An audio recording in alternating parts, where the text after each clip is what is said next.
appalling human rights abuses. But now those accusations have a face. Iman Al Obeidi had the courage to burst into a Tripoli hotel last month and tell journalists her story. Fully aware of the risks, yet determined to expose what happens in Libya behind closed doors. Authorities rushed her away after she said she'd been raped and tortured by Gaddafi's security forces. Well, Al Obeidi endured 72 hours of interrogation, saying she was released only after a doctor verified her claims. Well, since that day in the Tripoli hotel, CNN has been trying to speak in person with her. Nate Robertson finally succeeded in his exclusive interview recorded on Wednesday and facilitated, let me tell you, by Muammar Gaddafi's son Saadi against the explicit wishes of the Libyan government. Transmission of the interview delayed almost 18 hours after the government insisted on reviewing the interview, a review that we're told never came. Well, here is part of what Iman Al Obeidi had to say. When you came to the hotel, you wanted to explain to the journalists everything that had happened to you. Can you explain and show to me what happened to you? I was kidnapped by 2 cars belonging to the armed forces and the Gaddafi brigades. They drove their normal patrol police cars. They dropped me off the patrol car because I am from the eastern province, and they asked me to ride in their car. Then they took me. They were drunk in the car, and they took me to the residence of one of them, where I was tortured, raped, beaten, and I was tied. When I was showing the journalists my hand bruises as a result of being tied, my hands and legs were tied up backwards for 2 days. You're still quite bruised here. There are a lot of bruises on my body as a result of the torture. People have blamed me for showing my body. They said, how can she expose her body to people like that? Because I was depressed, and there's no way to show people how I was tortured, and the way I was tortured in. I was brutally tortured, to the point of them entering weapons inside of me.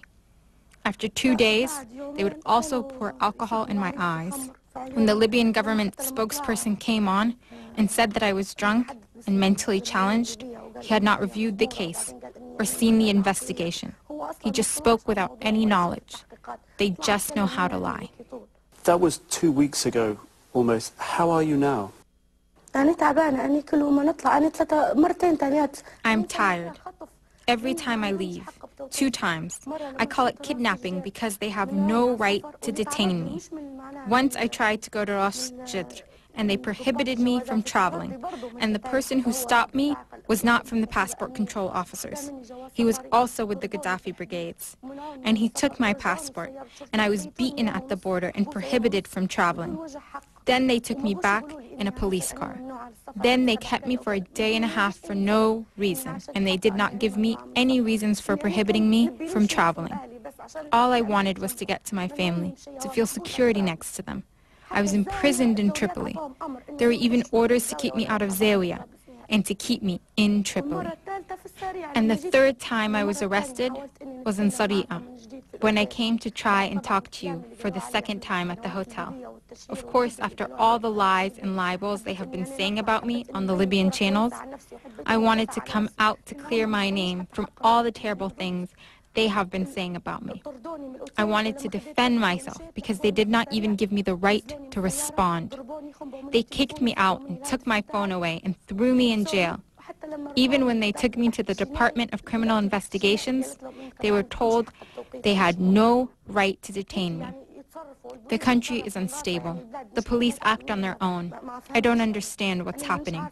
Your situation has touched the hearts of thousands of people around the world. Why do you think that is? So the whole world can know what's happening in Libya. Libya has lived many, many years without media exposure, without exposing the facts. Let the world know what's happening.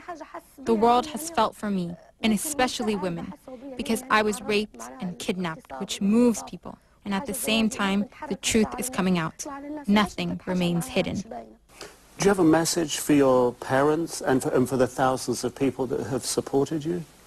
I would like to direct a message to my parents that they keep pursuing my situation so that I can return home and be with them in the coming time period, and to stay strong. I would like to thank everyone in the world who stood with me and monitored my case and felt sympathetic to my plight. You had a chance to talk to Mr. Sadi Gaddafi. What did you talk about? What were your thoughts? He was a humble and understanding man, and he treated me well. He said that he will take my case and help me. I only asked for one thing, which is to clear my name in front of the people and to take legal measures against the state TV after all the lies they said about me. At the same time, I asked him to help me return to my family. He has not promised, but he said that he will try to help me return to my family.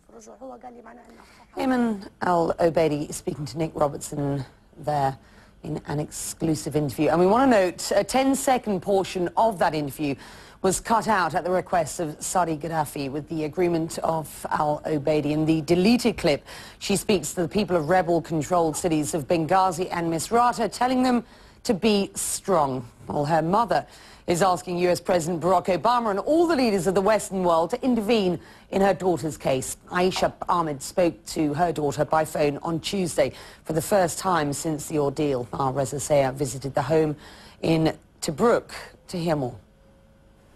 You finally spoke to your daughter, Iman. What was that like?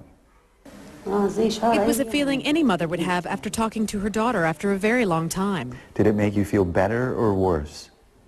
Of course I felt worse. Why did it make you feel worse? Because she was crying. I couldn't understand a word because she was crying. She even made me cry. What did she tell you? She told me she was trapped. She said, they're taking me back and forth, interrogating me, hitting me. She said, they want to kill me. Help me. Come and get me, she said. Well, certainly hard words for any mother to hear.